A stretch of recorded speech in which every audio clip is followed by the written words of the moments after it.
നിന്നെയും നിന്റെ സ്നേഹത്തെയും ഒക്കെ വെറുമൊരു തമാശയ്ക്ക് മാത്രം എടുക്കുന്ന ആൾക്കാരുണ്ടാവും. അവരുടെ ടൈം പാസിന് വെറുതെ നിന്നു കൊടുക്കരുത്.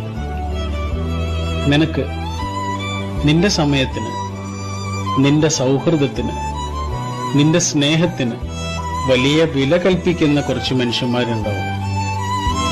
ചിലപ്പോൾ ഒരേ ഒരാളെ ഉണ്ടാവും, പക്ഷേ അയാൾ തന്നെ ആയിരിക്കണം നിനക്കും ഏറ്റവും